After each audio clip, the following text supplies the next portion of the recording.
My mother-in-law is insisting on a paternity test because our kids turned out to be lighter skinned than expected.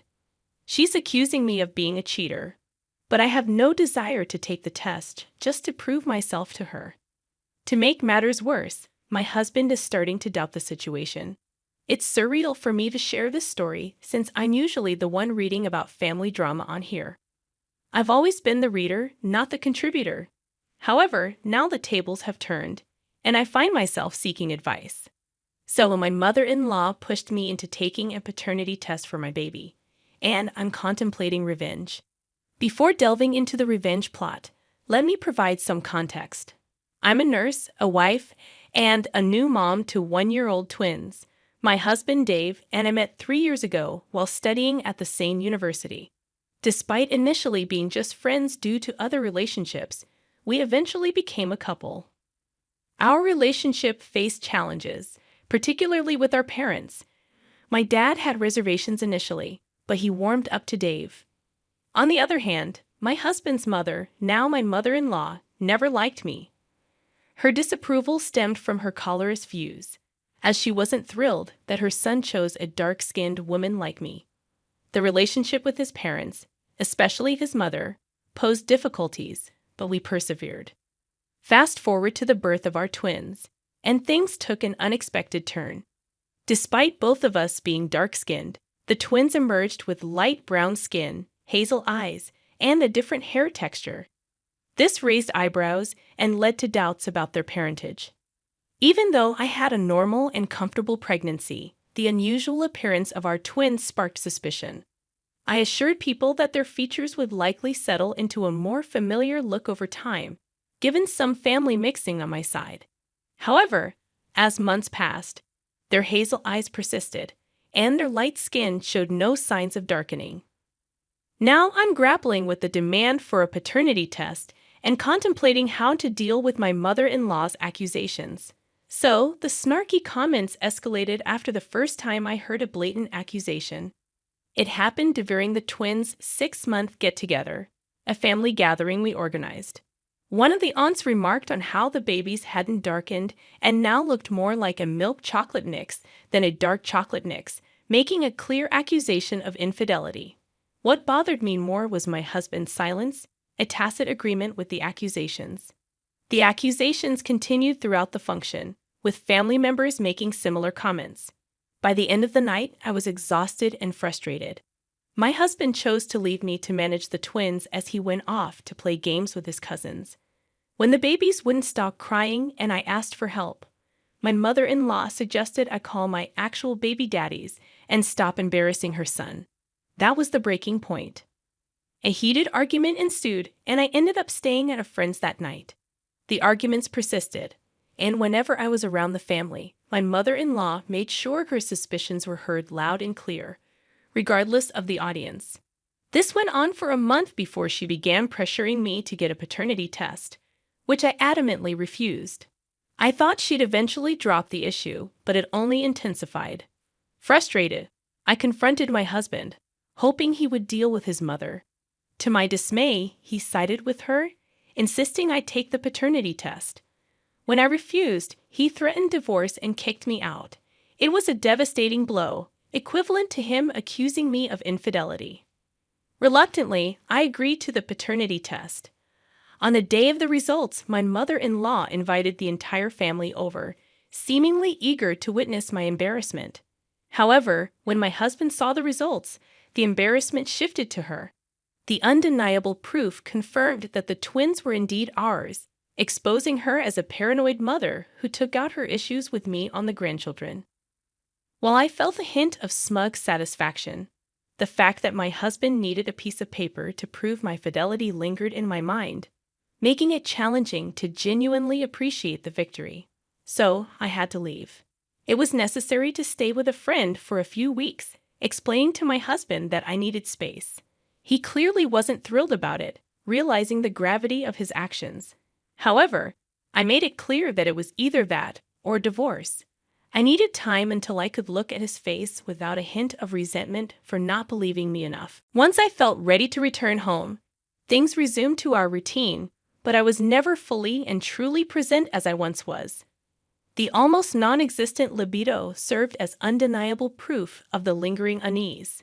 The twins had turned 1, marking about 5 months since the incident.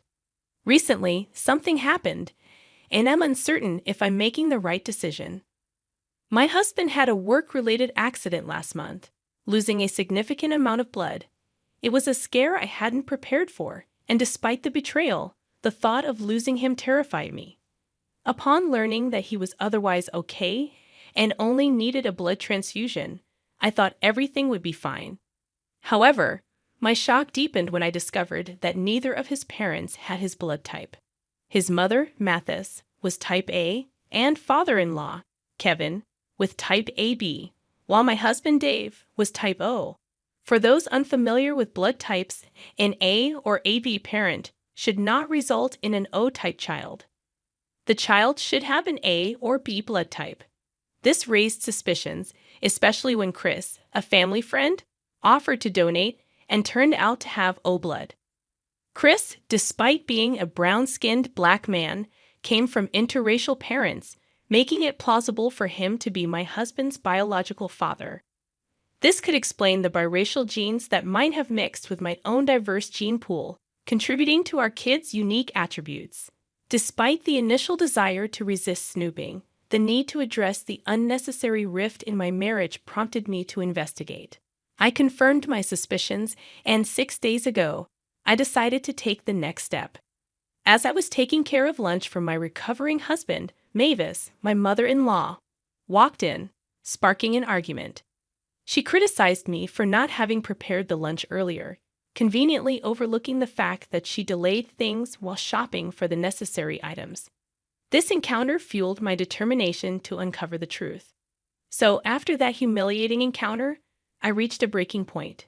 Now I find myself sitting in my car, clutching an envelope that holds the potential to shatter my mother-in-law Mavis's life and turn my husband's reality upside down. I'm not entirely sure why I'm sharing this, considering I've already made up my mind to seek revenge. Perhaps I just need someone, even a random stranger online, to validate that what I'm about to do is justified. However, by the time I come back here, a week from now, I'll probably have already executed my revenge. See you all then. Update number 1. I went through with it, and it felt strangely satisfying. I read your messages, and I noticed some agreed, while others did not with my plan. Regardless of the opinions, it happened. I did have second thoughts when I arrived home. Instead of immediately exposing her, I held onto the envelope and went about my life as usual. Thankfully, she wasn't at the house when I got there, sparing me from a potential argument. I was stuck in traffic on the way home, so I worried about not reaching home early enough to make dinner for Dave and give him his medicine. Luckily, I was only a few minutes behind, and I managed to sort everything out quickly. Some of you asked about the DNA test. I confess, I stole a few strands of Chris and Kevin's hair, which wasn't difficult. I'd also got my husband's hair. It wasn't exactly the legal way to go about it, but I did it. I checked the results again that night while my husband was in the bathtub, and my suspicions were once again confirmed. He was indeed Chris's child. I hid the results as soon as he came home from his shower, but as I contemplated whether to expose the truth, I found myself staring at him. The more I looked, the more I distanced myself from the idea of revenge. I almost decided to drop it until we were in bed, and he made a move that I refused. Still struggling with low libido and mentally processing the information I had uncovered, I thought he would understand. Instead, he exploded, saying hurtful things because I refused intimacy. The worst part was when he brought up his mother as he left, suggesting she might be right about me cheating and using that as a reason for denying intimacy. This revelation indicated that he had been discussing our intimate life with his mother, adding another layer to the betrayal, which I found disturbing, but he was still taking her word and accusing me of cheating. This was the catalyst that made me change my mind and partly led me to expose her secret. Another factor that solidified my decision was when he stayed over at her place for several days.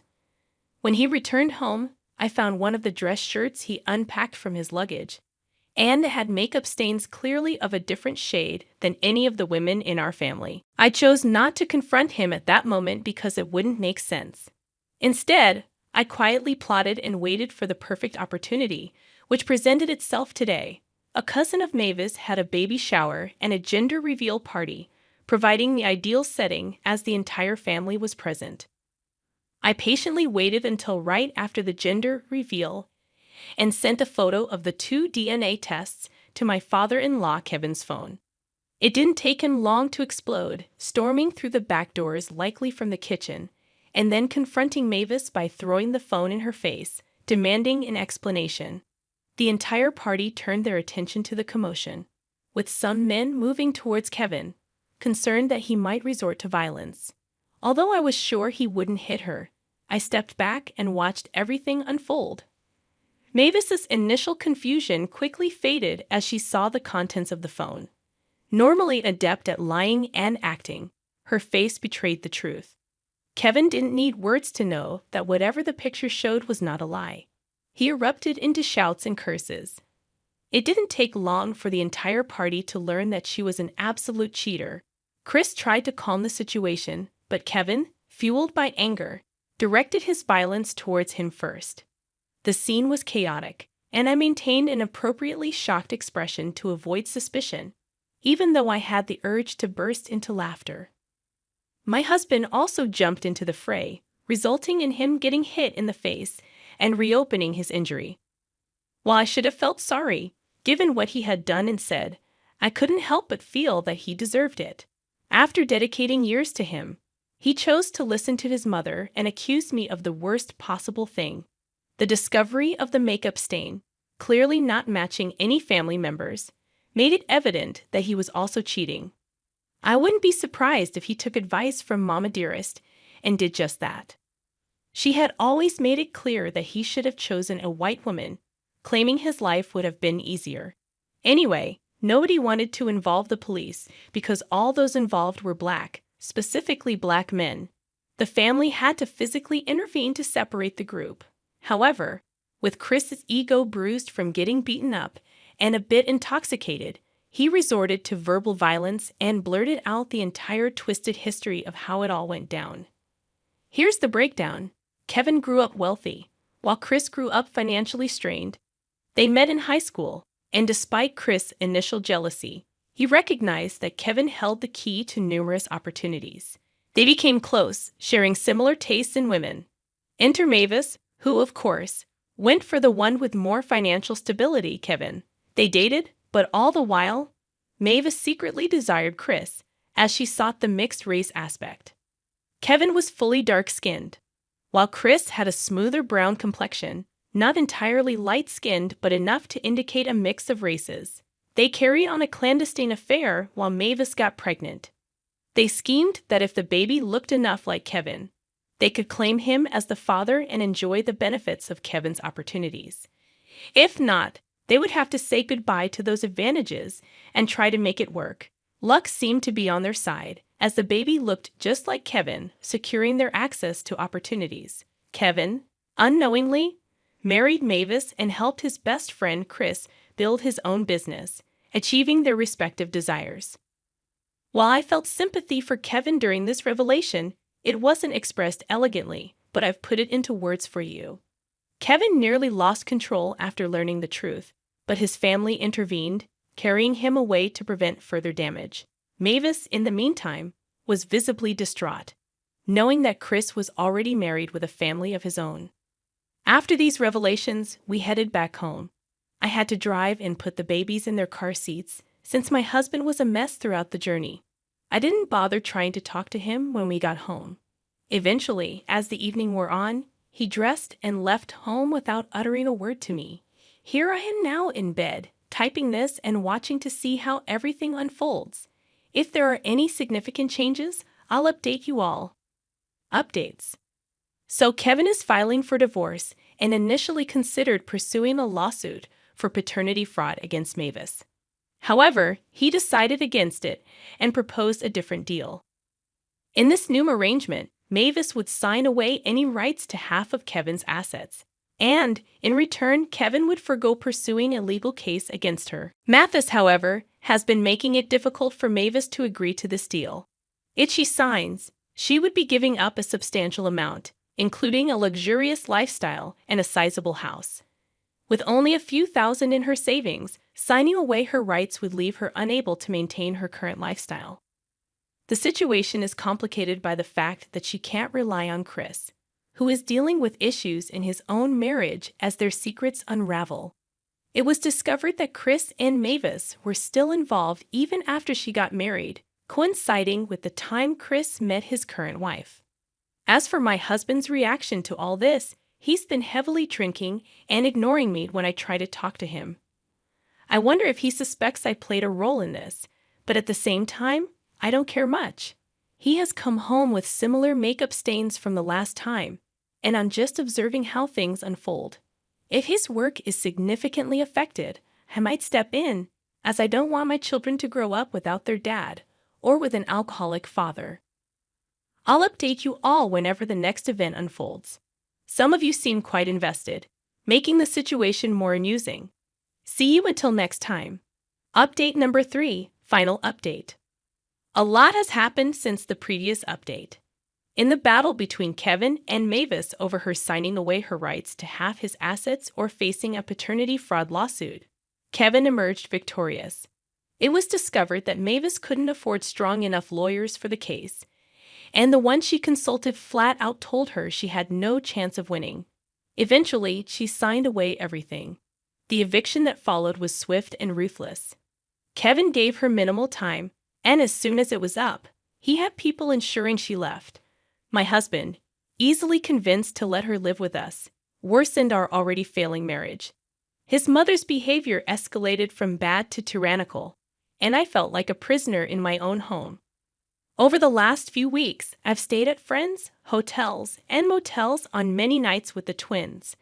When things got worse, Dave was no help. He seems only to care about drinking, leaving early for work, and returning late, likely cheating.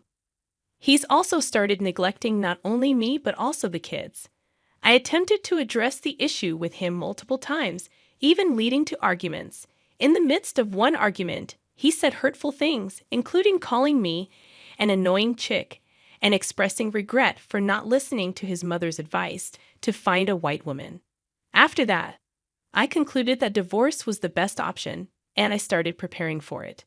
However, I found myself weighing various options, considering the need to find temporary accommodation, cover babysitting expenses, and handle legal costs.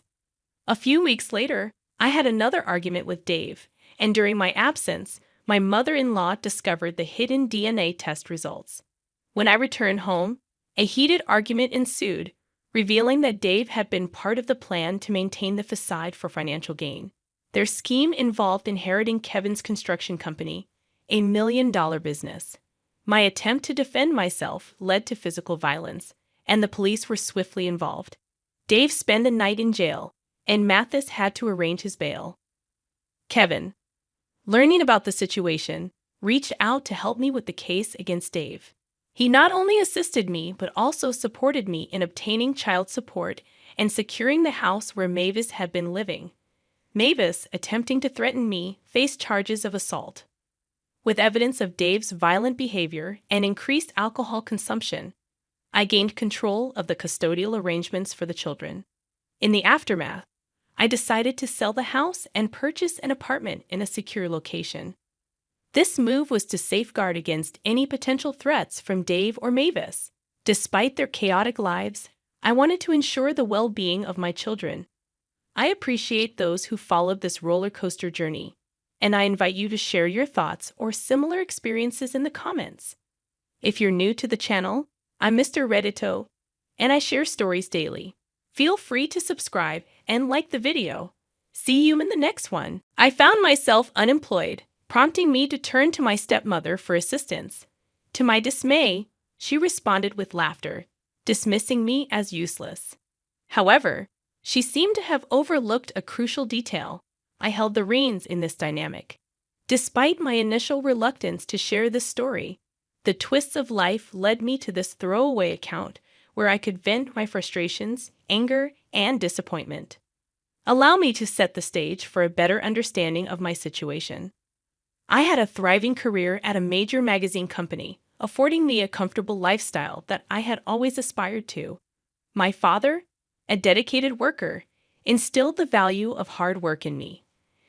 Unfortunately, unforeseen circumstances led to his job loss, leaving us grappling with financial uncertainty.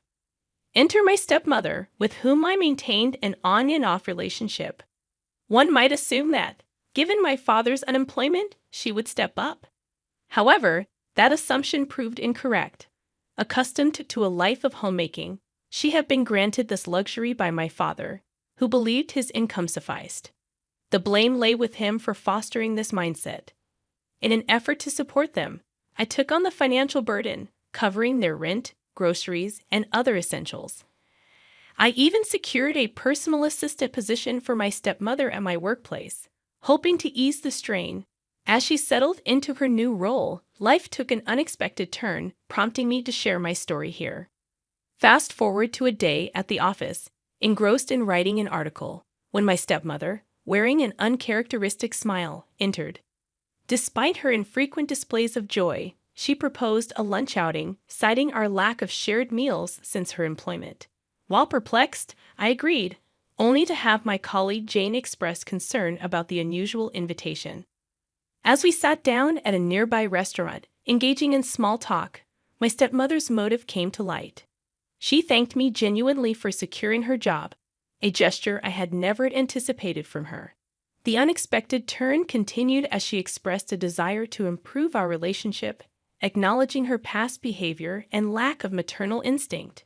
She attributed this to a traumatic childhood, a revelation that softened my perception of her. We concluded lunch with a mutual commitment to working on our relationship, a revelation that warmed my heart. Despite the rocky history, the prospect of a closer bond with my stepmother became a source of happiness. Returning to the office, I chose not to disclose this development to Jane, knowing her skepticism could overshadow the potential for positive change. Everyone, including my stepmother, deserved a fair chance at redemption and connection. Update number 1.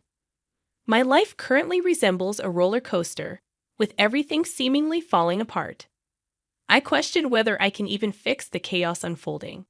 It's been a few weeks since the lunch date with my stepmother, and things have been progressing positively between us. We agreed to take things slow and not rush into anything.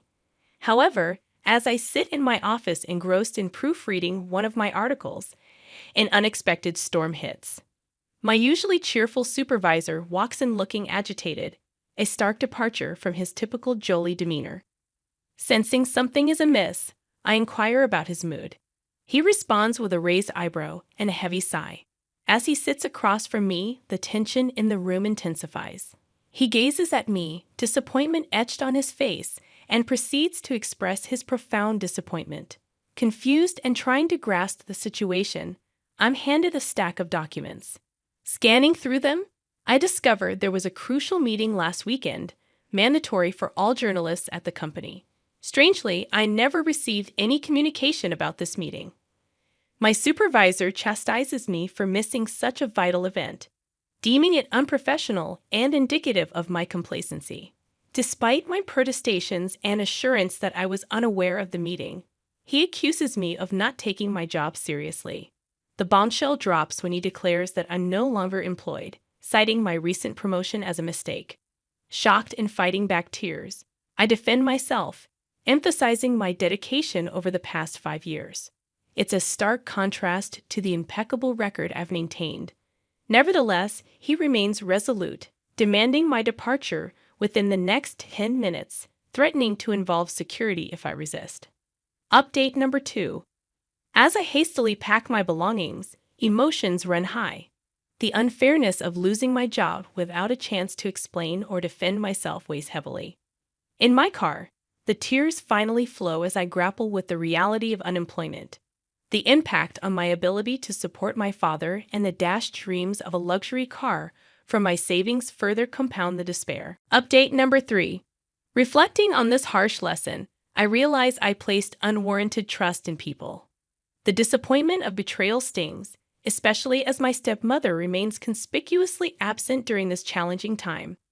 A week post-termination, only Jane has reached out to check on me, highlighting the true colors of those I once considered close. The realization that my stepmother hasn't bothered to inquire about my well-being, despite knowing about my job loss, adds another layer of disappointment.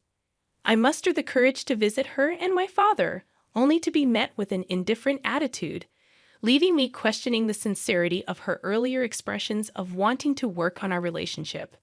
Since my termination, my stepmother greets me with a slight smile and shakes her head. Expressing my need for her support and recalling our agreement to work on our relationship, she bursts into laughter. Amidst her laughter, she dismisses me as a joke and claims it's my fault for getting fired. Shocked, I confront her, but she continues, labeling me an entitled, spoiled brat who should have taken my job more seriously. Baffled by this sudden change in demeanor, I resist stooping to her level.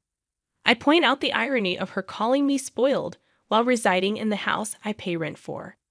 Mentioning the rent matter visibly shakes her, but I decide not to engage further, declaring that I won't bother her again. Days pass, and I focus on job hunting, still reeling from the betrayal. A knock at the door interrupts my search, and it's Jane with disturbing news. Relieved that my relationship with my stepmother is non-existent, she reveals that my stepmother orchestrated my firing. Apparently, she deliberately withheld details about a crucial meeting organized by her boss, leading to my dismissal. Jane's revelation extends further. She caught my stepmother and my former supervisor making out in the office a few days ago. The shock hits me as I grapple with the realization that not only did she get me fired, but she's also cheating on my father with my ex-supervisor. Update number 3. Armed with this information, 2 weeks pass as Jane and I gather evidence to prove my unfair dismissal and expose the affair. In the past week, Jane has been instrumental in helping me schedule a meeting with the CEO, human resources manager, my stepmother's boss, and my former supervisor. As we gather in the boardroom, tension fills the air. Upon my supervisor's inquiry about the presence of others, I assure him that everything will be revealed soon. As my stepmother walks in, my supervisor's expression changes noticeably. I begin to explain the purpose of the meeting, to prove my innocence and expose the unfair circumstances surrounding my dismissal. I present documents to everyone in the room, demonstrating that I was never emailed details about the crucial meeting weeks ago, stressing that Maria, my stepmother, never informed me despite ample opportunities to do so. I catch the attention of the CEO, who nods in agreement. The focus then shifts to my stepmother's boss, who questions Maria about why she didn't email me the meeting details and why she lied about it. Maria stammers and freezes, unable to provide a satisfactory answer. Her boss presses her further, asking why she lied when confronted about the email. My former supervisor attempts to explain but fails to garner belief. The HR manager asserts that I was fired unprofessionally and questions the supervisor's authority to terminate my employment. Seizing the moment, I produce more documents and disclose the probable reason for my supervisor's decision. As my stepmother glances through the documents, she reacts explosively, hurling insults at me. She calls me an entitled pig, accusing me of being a spoiled brat. Her outburst intensifies as she wishes my father could witness what she perceives as my evil nature. In a shocking turn, she attempts to physically harm me, but my attorney intervenes, preventing the assault. Security is summoned, and my stepmother is escorted out of the building, promptly fired. The CEO declares that my stepmother will no longer work for the company. The revelation on the documents exposes her deceitful actions, leading to her immediate termination. The documents, acquired through a breach of privacy, on her public office computer, reveal social media conversations between her and my supervisor, further substantiating their collusion. The CEO expresses disgust at her behavior, emphasizing that she crossed professional and ethical boundaries. Update number 4. A month has passed since the exposure of my stepmother and supervisor's wrongdoings. Both were fired immediately, a consequence they deserved. However, my relationship with my father suffered a severe blow when he defended my stepmother's actions and blamed me for the turmoil. He justified her cheating, claiming neglect on his part. 8 years ago, I went through a divorce with my wife, who was 48 at the time. My daughter, who is now 28, chose to cut all contact with me and sided with her mother without considering my feelings. Despite the divorce occurring nearly a decade ago, accepting the situation and finding peace in my life took considerable time. This was exacerbated by my ex-wife's attempts to tarnish my reputation. The most challenging aspect, however, was being entirely shut out from my daughter's life, especially since she was an adult at the time. Lacking any family support except for my mother, who had Alzheimer's, made the ordeal one of the most difficult experiences of my life. Although I attempted to contact my daughter multiple times post-divorce, she remained firm in her decision to side with her mother, refusing to listen to my perspective.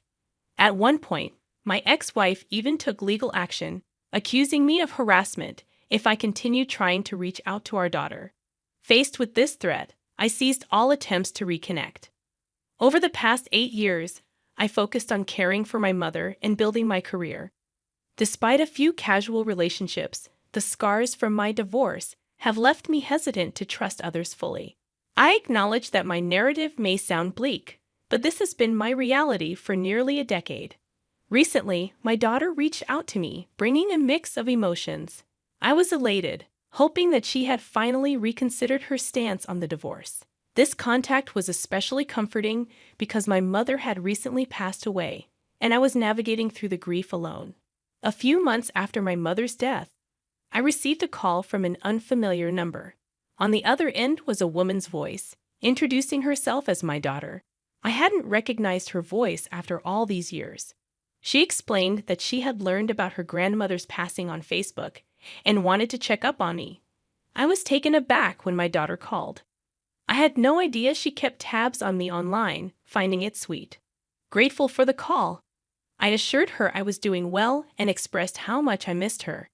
We chatted, and she suggested meeting in person instead of over the phone. Excitedly, we agreed to meet at my house over the weekend. Anticipation filled me as I looked forward to reconnecting after all these years. Writing this post, I share my excitement with anyone reading, hoping to rebuild our relationship or, at the very least, get to know each other better. When my daughter arrived for dinner, I was both nervous and thrilled. Opening the door, I struggled to recognize her after nearly a decade, remembering her as a little girl. As we began talking, the initial awkwardness faded, and we both opened up. She shared details about her life and work, and I reciprocated with my own experiences. After dinner, we finally addressed the elephant in the room. I asked her why she never listened to my side of the story during the divorce and automatically sided with her mom. I acknowledged her mother's more significant presence as a stay-at-home mom compared to my long hours in construction. I admitted to doing my best to make time for her. In response, my daughter expressed regret about how things unfolded. She admitted to being too young to think things through and acknowledged manipulation by her mom's portrayal of me as the ultimate villain. Since she never heard my side of the story, she never questioned the narrative her mother presented. Whatever her mom had said, we continued our conversation until she finally disclosed the true reason for her visit. Hours into our discussion, I asked her what prompted her to reach out after such a prolonged period.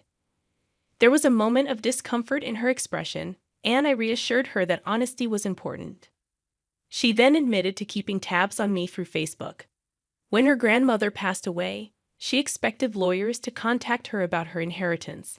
However, with no such communication, she decided to contact me directly. Revealing that she had recently gotten engaged, she explained that she could use financial assistance for wedding expenses. This revelation felt like a punch in the gut. My initial hopes of reuniting with family were shattered, discovering that her motive was rooted in financial gain rather than genuine connection. Ironically, legally, the inheritance was mine, and had she been a better daughter, she would have likely received most, if not all of it. Despite my indifference towards money, living modestly in my own home and with simple preferences. I would have willingly supported her wedding if she had approached me sincerely, without exploiting the situation for personal gain. While processing these thoughts, I managed to maintain composure and asked if financial assistance was her sole purpose. She became defensive, asserting that the inheritance was secondary and her true intention was to reconnect with me. Claiming she regretted not reaching out while her grandmother was alive, she expressed fear that I would never forgive her for her actions, influenced by her mother's manipulation. Despite her attempts to smooth things over, I could sense the panic in her eyes, questioning the sincerity of her words. So I contemplated whether I could forgive her, questioning if her intentions were solely driven by financial gain. Curious about how she knew of the inheritance, I inquired. She revealed that a couple of years before the divorce, while visiting my late mother, she was told that she would inherit everything left by my father, who had passed away years ago, as the only grandchild in the family.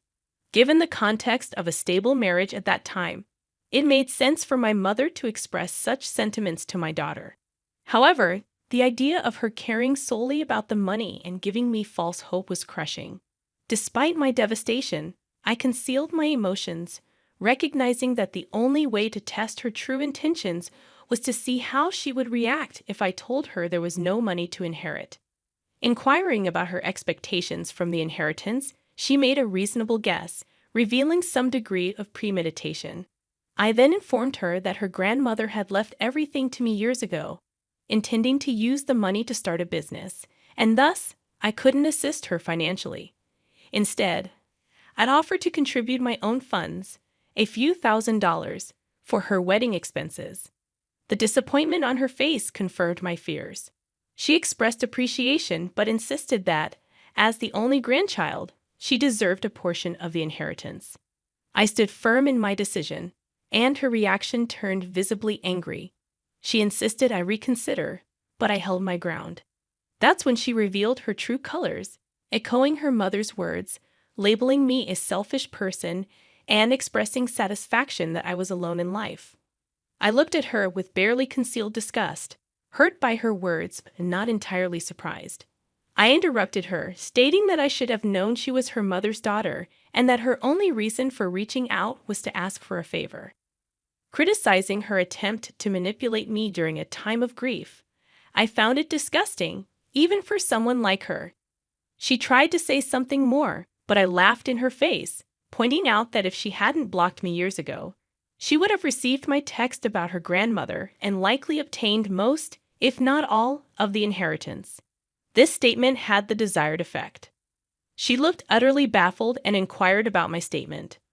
I urged her to unblock me on her old number, so I could resend all the texts that had never been delivered. Compliance followed, and I forwarded messages where I pleaded with her to hear me out. I informed her about her grandmother's Alzheimer's diagnosis, expressing the urgency for them to meet before she forgot about her only grandchild entirely. This wasn't a fabrication. My mother had frequently mentioned my daughter at the onset of her illness, yearning to see her. The inability to fulfill that wish had broken my heart.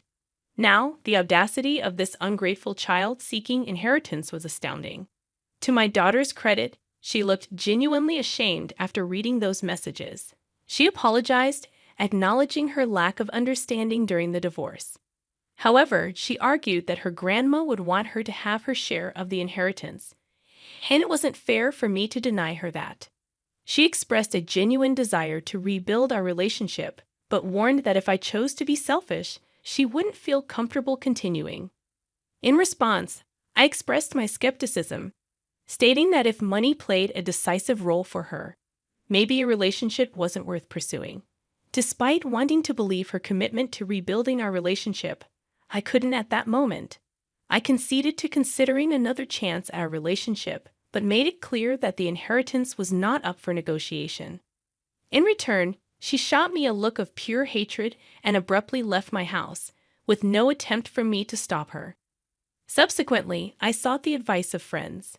While most agreed with my decision, one close friend suggested I forget about the money and let my daughter have at least some of it if it meant having family in my life. This perspective lingered in my mind, leading me to question whether I should reconsider and give my daughter a portion of the inheritance. Hello, everyone. This post received more responses than I anticipated, and I appreciate all your advice and opinions. It has given me the perspective I needed. To address the most common question, what happened during the divorce? I haven't discussed it in years, but I suppose it can't hurt anymore. My wife and I were married for 23 years, and despite the years, she managed to betray me. Without delving into the details, I discovered she was cheating on me with multiple men. This had apparently been going on for years before I found out. The revelation left me completely devastated, and I coped poorly, resorting to heavy drinking and engaging in destructive behavior. The constant fighting and my excessive drinking made it easy for her to manipulate our daughter into taking her side. After nearly a year of living in such a tumultuous state and being separated, we confronted each other and ultimately got divorced. My ex-wife, who was a journalist at the time and a local celebrity of sorts, used her influence to try to destroy my reputation, coming close to success. Overcoming the aftermath of the divorce took time, especially with my daughter completely abandoning me. I'll admit that during the period when I learned about my ex's affairs, I was not present as a parent. Even after the separation and for about a year post-divorce, I kept to myself and wasn't there for my daughter. Once I stopped drinking and got my life back on track, my first step was reaching out to her to apologize. However, she refused to listen and blocked me everywhere. I thought giving her time would help, but 8 years later, our relationship has only worsened with time. Now, regarding the other big question about my mom's inheritance, technically, the money belonged to my father. My grandparents, both doctors, invested in properties throughout the city during their careers. Most of these properties were rented out and brought in significant income. My father passed away. When I was 21, I left everything to Mom, and all of it remained in her name during my marriage and for a few years after my divorce, while her health was still intact. Right after Mom passed away, I inherited everything as her sole heir. In the divorce, my wife received nothing except alimony until she remarried a few years ago. This was because, at the time, my mom owned everything. So, as things stand, my daughter never got close to owning anything. She was aware that her grandma was a landlady with a couple of heirloom properties, but I never accessed that money, as the income from my old construction business was more than enough for a comfortable life. I hope I've answered all your questions. Also, my daughter hasn't reached out to me since that night, and honestly, I don't expect her to. It seems she made it clear that she endured the whole reunion for the inheritance, and now that it's no longer on the table, I don't anticipate seeing her around anymore. I'd be lying if I said I'm not upset about it. But at this point, I've learned not to expect too much from people, regardless of who they are. So that's that. Thanks to all of you for the support. I appreciate it. I'm also considering putting myself out there, getting back into dating, and finding companionship, rather than expecting ghosts from my past to reappear. Update 2. It's been quite a week, everyone. I thought that would be my last and only update, but I guess life had other plans. I had just returned from work, contemplating going out with a couple of buddies, when the doorbell rang. I wasn't expecting anyone, but when I opened the door, there she was, my worst nightmare. She'd had changed her hair and lost some weight. It took me a couple of seconds to recognize her. After all, it's hard to forget someone you were together with for decades. Seeing her was quite a shock, to say the least. I didn't know what to say, so I just stood there awkwardly. She then asked if I had a moment to talk about some stuff. Though hesitant, I didn't want her standing at my door, so I invited her in. The atmosphere was undeniably awkward, as you can probably imagine. We engaged in small talk about this and that, and then she mentioned that she understood this was a little strange, but that there were some things she needed to tell me. I asked her to continue, and she explained that our daughter had reached out to her and informed her about the inheritance. I kind of saw that coming. Why else would she need to speak to me after all these years? She conveyed her understanding that the divorce was really hard on me and that she might have taken things further than she should have. I scoff at that. but she ignored my reaction.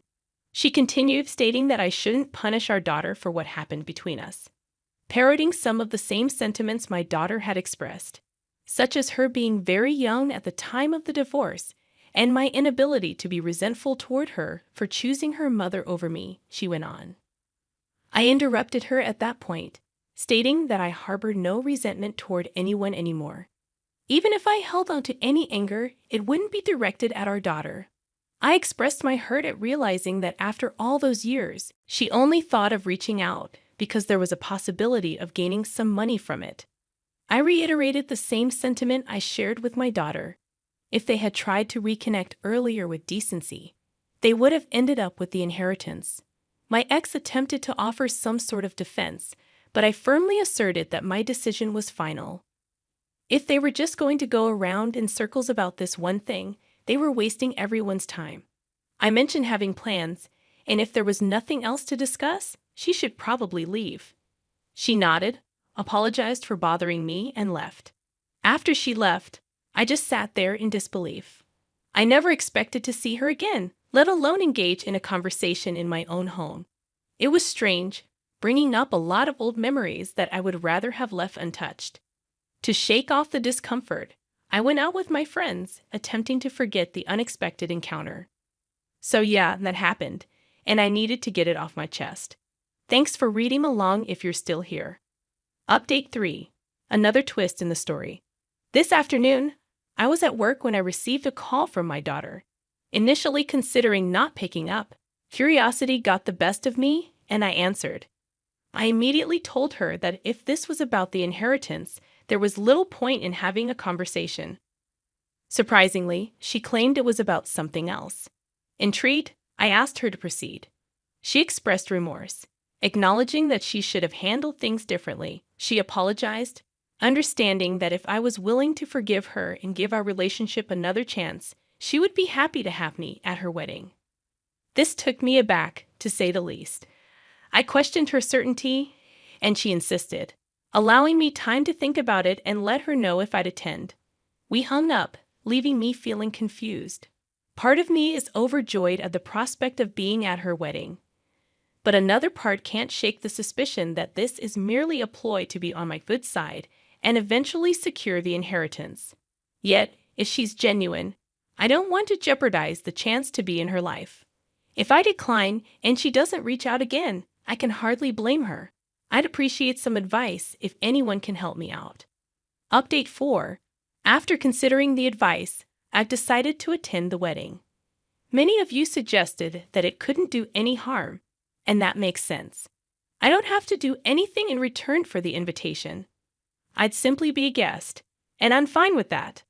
I understand the significant leap from someone she hasn't spoken to in 8 years to someone walking her down the aisle. It wouldn't be comfortable for either of us. I truly hope this marks the start of a new chapter, and we can build something meaningful out of it. Thanks to all of you for listening and the advice you've given. I appreciate it and hope you wish me luck. Stay tuned for more stories from our journey. I, a 28-year-old woman, organized a surprise birthday party for my stepmom, Clara, who is 50. Clara, my dad's wife of a year, was once my bio mom's friend until a fallout a few years ago. My dad's marriage to Clara was a shock, but my brother and I tried to be supportive. However, Clara's behavior has been consistently unpleasant. She mocks us, compares us unfavorably to her successful kids, and criticizes my choices.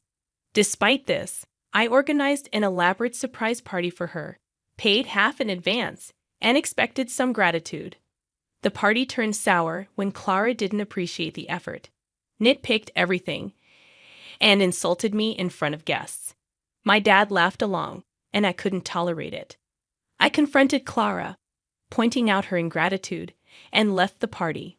Later, my dad called, demanding I apologize to Clara, revealing that Clara's kids funded their lifestyle.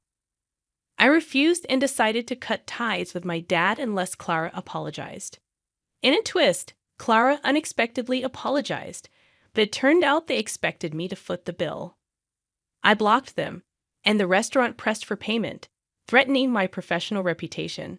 My dad, desperate to salvage the situation, paid the bills, and repaid me. However, our relationship soared further. He accused me of abandoning him, and we're now on no contact terms. My brother joined me in cutting ties, and even my mom is supportive. Despite sadness, I'm relieved not to deal with my dad and Clara anymore. Update 2. Despite blocking them, my dad paid the bills and repaid me. But our relationship worsened. We had a heated argument, and I decided to go no contact. My brother followed suit, and even my mom, who had already stopped talking to my dad, supports the decision. I'm upset, but it's a necessary step for my peace of mind. Stay tuned for more stories from our relationships.